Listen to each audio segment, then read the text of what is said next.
Hi hello అండి అందరికీ. So ఈరోజు మనం ఫైనాన్స్ రిలేటెడ్గా ఒక క్వశ్చన్. సో క్వశ్చన్ ఏంటంటే, what if the Nifty 50 falls to 1000? So ప్రస్తుతం ఉన్నటువంటి 25,000 ఇండెక్స్ ఏదైతే ఉందో అది సడన్గా 1000 ఇండెక్స్ వాల్యూ కనుక పడిపోతే ఏమవుతుందో తెలుసా మీ అందరికీ?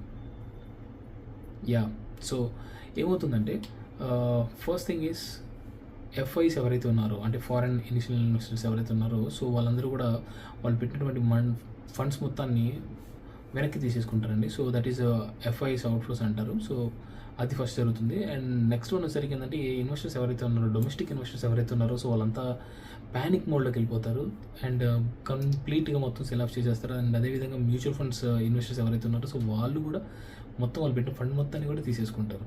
బట్ వైజ్ ఇన్వెస్టర్ ఏం చేస్తాడంటే, ఇదేదైతే మనకి ఈ ప్యానిక్ సినారియో ఉందో, ఈ కరెక్షన్స్ అన్నింటినీ కూడా ఒక ఆపర్చునిటీగా తీసుకొని అండ్ ఏదైతే సెల్ ఆఫ్ జరుగుతుందో ఆ సెల్ ఆఫ్ని చూసి భయపడకుండా ఇంకాస్త ఎడిషనల్గా తను ఇన్వెస్ట్ చేస్తాడు. సో ఎందుకంటే తక్కువ రేటుకి క్వాలిటీ స్టాక్స్ అన్నీ వస్తాయి కాబట్టి వైజ్ ఇన్వెస్టర్స్ అందరూ ఏం చేస్తారంటే, ఆ కరెక్షన్స్ టైంలోనే ఎక్కువ మనీ వాళ్ళు మార్కెట్లోకి ఫ్లో చేస్తారు.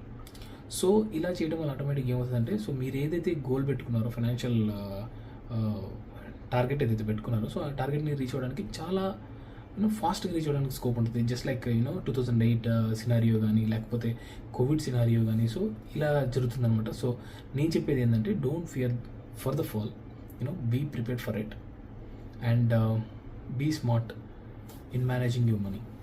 That's all for